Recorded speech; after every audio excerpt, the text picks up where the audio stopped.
The Chicago Bears take the field today against the Seattle Seahawks on Thursday Night Football. And we're going to talk about what the Chicago Bears need to do to increase their small chances of winning this game. We're also going to look at a report in regards to Tevin Jenkins' future. And could the Bears actually look to trade DJ Moore this offseason? We're going to get to all that and more right after this. You are now tuned in to Chicago Bears Central, your number one place for all Chicago Bears news and content.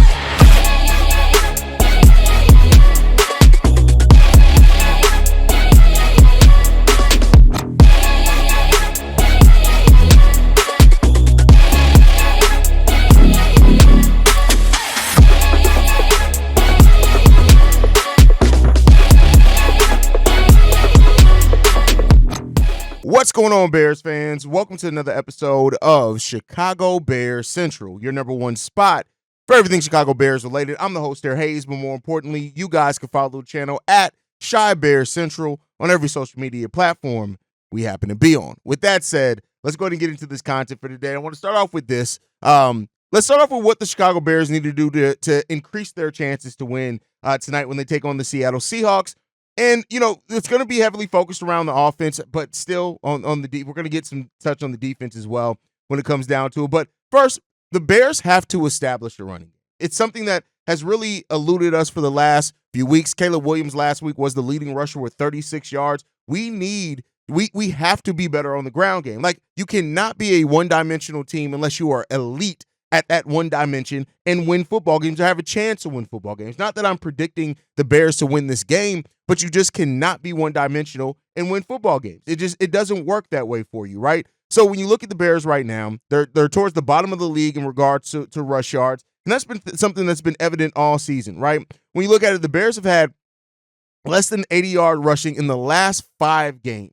That's just really unacceptable. Now, yes, injuries have played a part in that. We were missing Roschon Johnson, things like that. But when it comes down to it, the Bears have to be better on the run game. And that helps establish your passing game. That helps, keep defenses honest. And when you're able to allow defenses to predict that you're going to be one-dimensional and it's all Caleb and your wide receivers, that's going to be something that severely hurts your team and holds it back, right? So, through the 15 games in the season, the Bears offense has had just 88 carries, and that's by any players not named DeAndre Swift or Caleb Williams. We got to get players more involved in the run game, meaning Roschon Johnson, even Travis Homer to a little bit when it comes down to it. Rollouts, scrambles, RPOs. We got to get it done. We've seen DJ Moore take off handoffs in the last couple of weeks. We've even seen Rome Odunze do that. We have to find a way to be more productive in the running game. Am I expecting us to have a 150, 175-yard rushing game? No, not necessarily, but we need to be better than 80 yards. The fact that we have been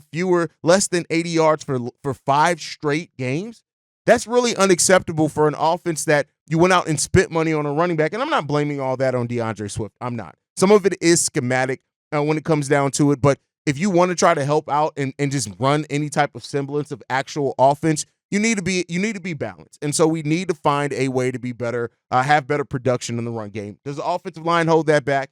Absolutely. But, that's something that you want to look at as well. How much can we keep Caleb Williams' jersey clean? That's another part in this game, right? And, that's not to say that Caleb Williams doesn't have his accuracy issues or doesn't overthrow at times. All those things are evident. But if we can do a better job as the offensive line for the sacks that they are responsible for, do a better job at helping keeping Caleb Williams' jersey clean, it goes a long way in that, right? Like again, Caleb still has to do the things that he needs to do, right? And that doesn't, overtake that, but we got to be better again. And so this is a team as well. Like, we got to be able to move the chains, right? The inability from this team to be able to move the chains on third downs and how consistently we've lacked that area of our football. We're the second worst team in the league as far as third down conversion rate. You're not gonna be much of shit if you can't do that. That just is what it is. You're not gonna be shit if you can't do that. And as a team, you got to be better in those areas. And so, let's hope that the Bears are able to move those chains, right? Let's hope that they are able to also limit turnovers, limit sacks. We got to be able to do things like that. And if we can't, it's gonna be tough on this team, right? It's gonna continue to be tough on this team if we're just not able to get to move the chains on third down. We got to keep the offense on the field as much as we can. And we got to stop relying on our punter to be what gets the Bears defense in any type of reasonable yard position or field position. So we got to do it. The Bears have only converted on 31% of their third downs this year. That's really disappointing. 64 of 202. That's where we are on third down so far this season. We got to be better than that. And I get it. It's 2 games left. Not a lot of this is going to change, with 2 games left, but you just want to see a little bit better to give this team a fighting chance. Also, we got to be better. We got to be better at getting our tight ends involved. And Cole Kmet, I get it. He's not had the best season. And I'm not saying that Cole Kmet has not done things that have limited his season himself, but we also, you look throughout the first part of the season where Shane Waldron was basically using Gerald Everett more than Cole Kmet. That eventually changed, but then we didn't really go to him much after that. Thomas Brown took over. We haven't really seen, a big focus on getting Cole Kmet involved a little bit more. Now, that could come down to his level of play, and like I said, he does need to play better. This is in no way me saying that Cole Kmet is good. What he's done is great. He hasn't absolutely hurt his own stock. He's done that. But we got to find a way to get those guys in better situations. And so I think that if you can better involve and use your weapons, I get it that Keenan Allen has become a huge target here for Caleb Williams here in this part of the season, basically since a little bit before Thomas Brown took over as the offensive coordinator. But you need to get other people involved as well. And you got to find a way to get the ball in the hands of those guys so they can go out and make plays.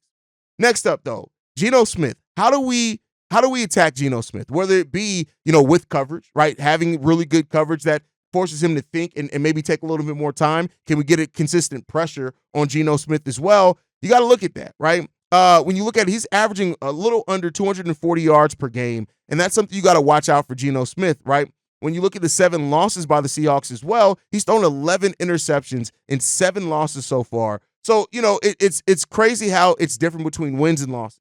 In wins, like I said, 240 yards per game in wins with 8 touchdowns, 5 interceptions.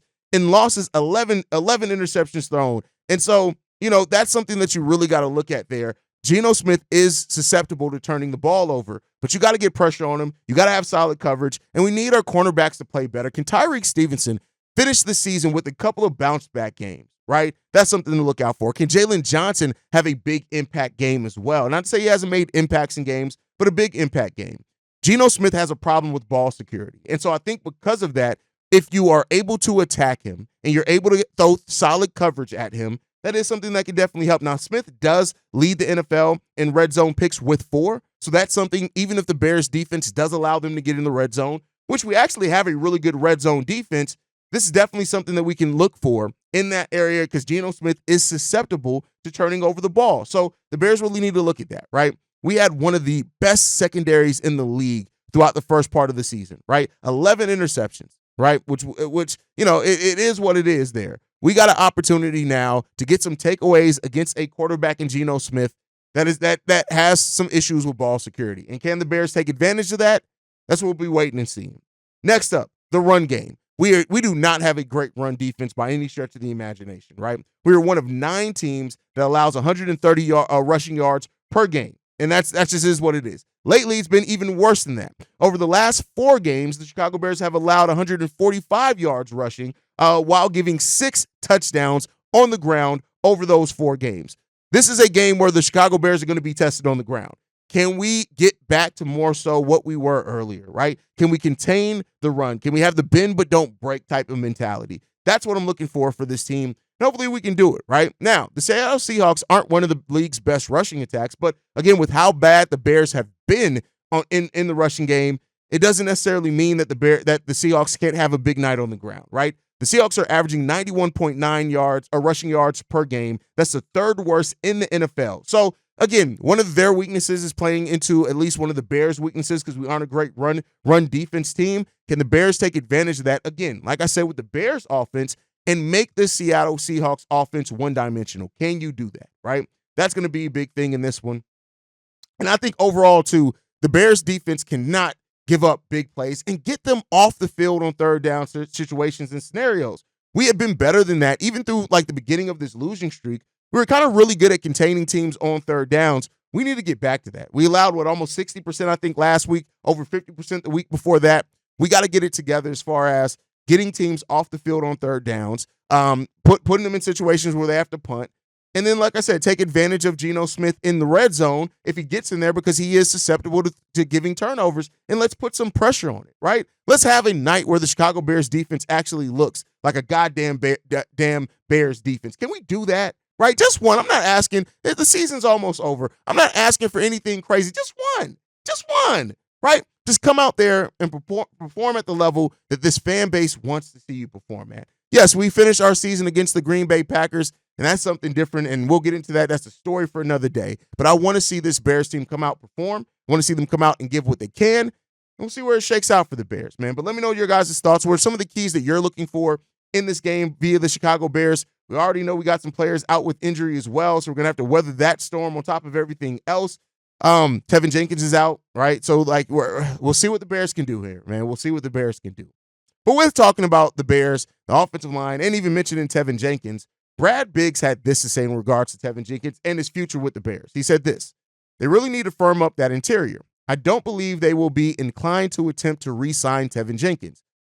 He's been on the injury report with 5 different body parts this season. I think he needs a fresh start elsewhere. I think the best case scenario for Tevin may be a 1-year prove-it deal. Go out there and show you can get on the field and stay on the field. I just don't know that's the case. I've never seen an offensive lineman leave games with such regularity. And, I mean, that's something we knew coming into this season, right, is that it was all about how much can Tevin Jenkins stay on the football field. And I think there are even more questions that kind of arose, right? For the longest part, I've said that when Tevin is able to be on the football field, we know the level of production he's going to give. That, of course, with the offensive line is all taking a bump this year. And I think that, with the Bears already not willing to talk contract extension with Tevin Jenkins, I personally think that the writing was on the wall for that anyway, to be 100% honest with you. And I think that as frequently heard as Tevin Jenkins is, it's just unfortunate. Like, the guy has some talent, make no mistake about it. He's not one of those players you look at. He's not Nate Davis, right? It's not that he's not giving effort. It's not that he doesn't have talent. It's not that he can't be good. The biggest question with Tevin, though, is can he stay on the football field as much as he needs to? And that's where it comes down to. Now, the 1-year prove-it deal.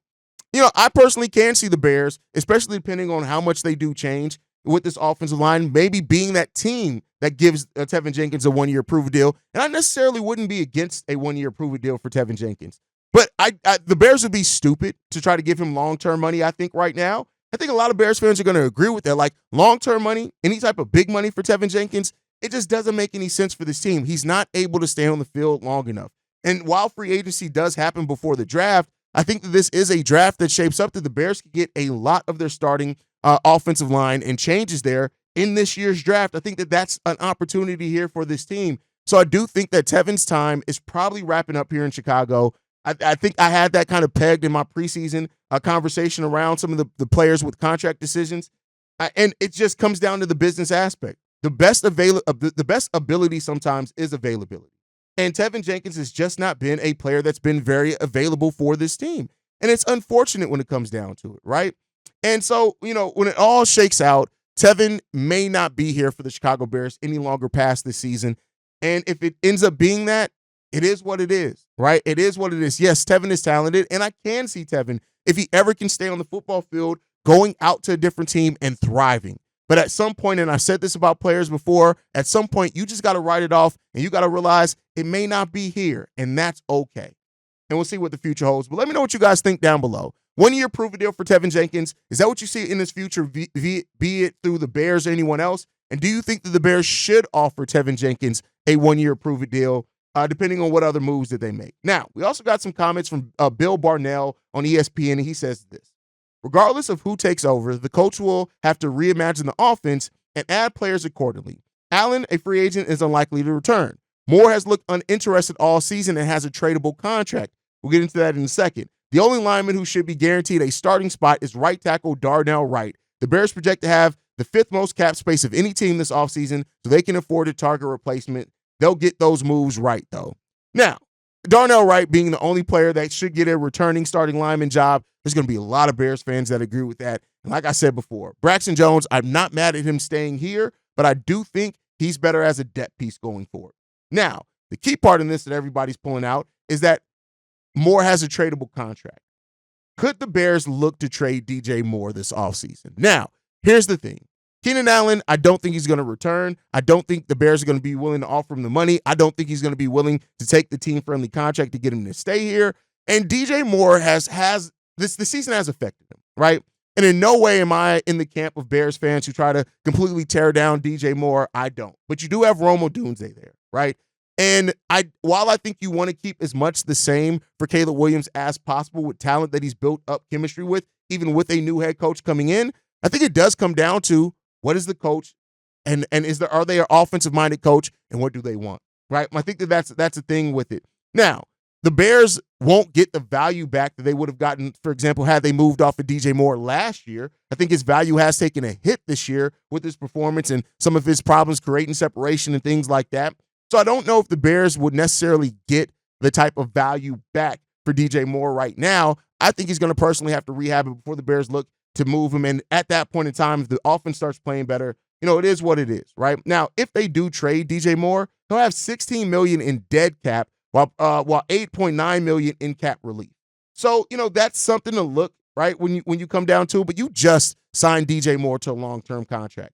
And I'm not saying that this is a positive or a negative, but I think when you look at Ryan Poles and how once you're his guy, he wants to hold on to you, I don't personally see the Chicago Bears looking to move on from DJ Moore. That's my personal opinion. It is something that, is out there, and I know a lot of people are going to pick that up now and talk about just that aspect of it.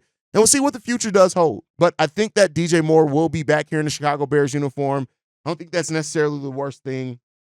But let me know what you guys think down below. And as we get ready to gear up towards off-season content as well, we're going to start doing mock drafts. We're going to start doing draft coverage. That free agent coverage won't really happen until maybe 2 or 3 weeks after the season goes down. But just know it's here. We still stay daily even throughout the offseason. So, we don't go away just because the season ends. So for my Bears fans that have joined over the course of the season, we stay daily even during the offseason. The episodes may not be as long, but we will still drop daily episodes even during that offseason. But that's my time for today. Thank you guys for tuning in. Make sure you guys are following the show at Shy Bear Central. You can send us any feedback, questions, comments, concerns. ChicagoBearCentral@gmail.com. Lastly, if you want to leave a text message and our voicemail for the mailbag, the number to do so, 773-242-9336. Again, that's 773-242-9336. We are the #1 spot for everything Chicago Bears related. And like I like to end every episode on, Chi-Town up, but bear down. Love you guys. Peace, y'all.